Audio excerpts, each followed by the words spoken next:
Alright.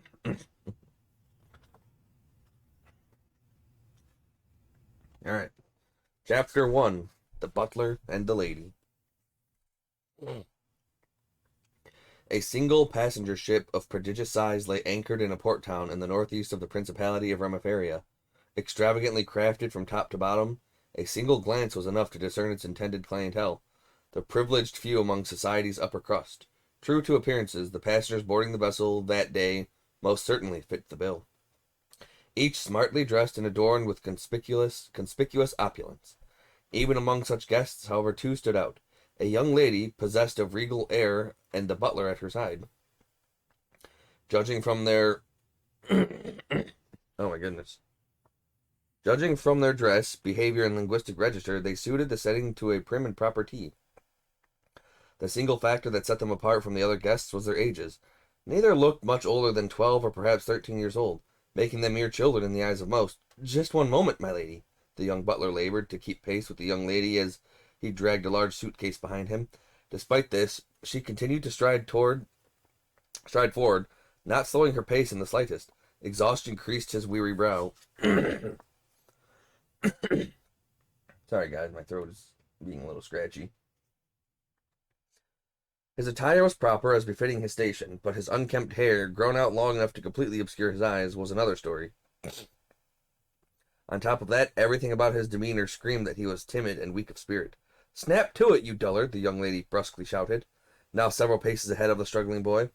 "If you can't make those legs move any faster, I'll cut them off and feed them to the hounds."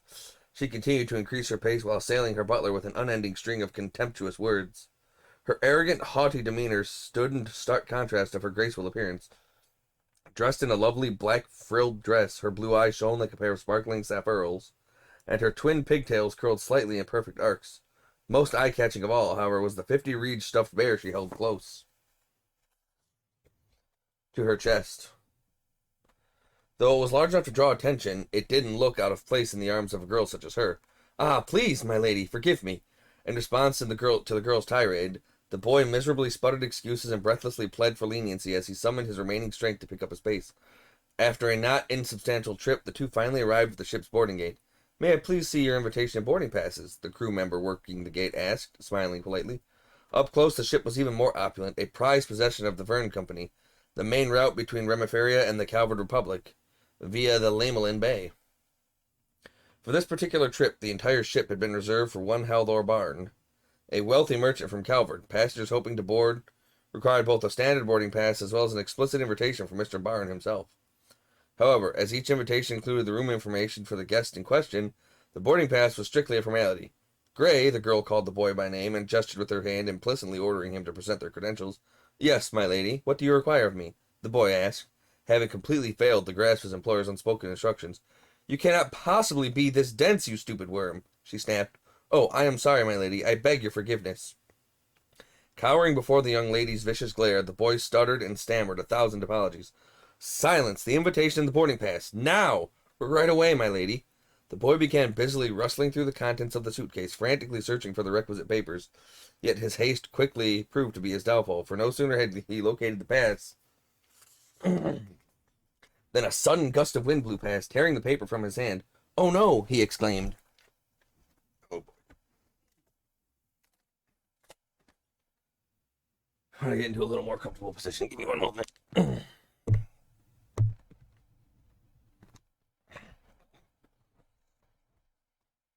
The boy instinctively threw his arms out, stretching them to their physical limit, but his efforts were in vain. The boarding pass fluttered down to the bottom of the harbor, coming to rest gently on the water's surface. As though that wasn't bad enough, misfortune continued to hound the boy as a number of silhouettes swiftly appeared beneath the waterlogged document. A school of fish jumped in the air with a splash, spraying water all about. They descended back into the harbor's depths, taking the hapless butler's boarding pass with them. "Ah, no!" The boy's grief-stricken cry resonated throughout the harbor, trembling with fear. He turned to face his master, prepared for an emotion of anger, followed by a vicious tirade of abuse. Yet it did not immediately come. The girl simply stood there in silence. She stared long and hard at the boy, her face betraying no expression whatsoever. After what felt like an eternity, she spoke. This was the calm before the storm. The boy began spitting out apologies, tripping over his words as his voice grew weaker by the second, like a short-circuited radio warbling to its death knell. His body seemed to shrink and his shoulders sunk like a criminal awaiting judgment. You're absolutely useless! The girl's anger finally burst forth in one violent blast. Despite the ferocity of her exclamation, she managed to save enough breath to launch a sharp kick at the boy in the same moment. The well-aimed strike sent the boy flying further than her petite frame would suggest was possible. He seemed to hang in the air for a brief moment before resuming his journey downward to the edge of the pier, reaching a frigid end as he broke the water's surface with a splash. As soon as he returned to his senses, he violently began thrashing his arms about, pleading for aid between coughing up mouthfuls of cold water. My lady, please help me, he begged, thrashing, growing more desperate and frantic. You're going to find that pass, and I mean now. You're not leaving that water until I see it in your hands. But I can't swim, he burbled as his head began to sink slowly beneath the surface. I'm well aware. Please, my lady. His words were cut short as his lungs filled with water and the rest of his head bobbed below the surface. His thrashing ceased and his silhouette grew faint as he quickly plummeted downward toward the bottom of the bay.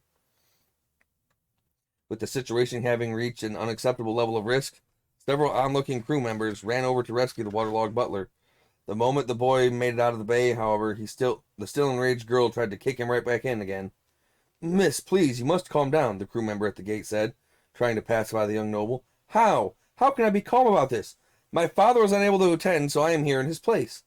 There are important business discussions taking place on this ship that I cannot afford to miss. And now, thanks to a certain someone's ranking competence, that is exactly what is going to happen.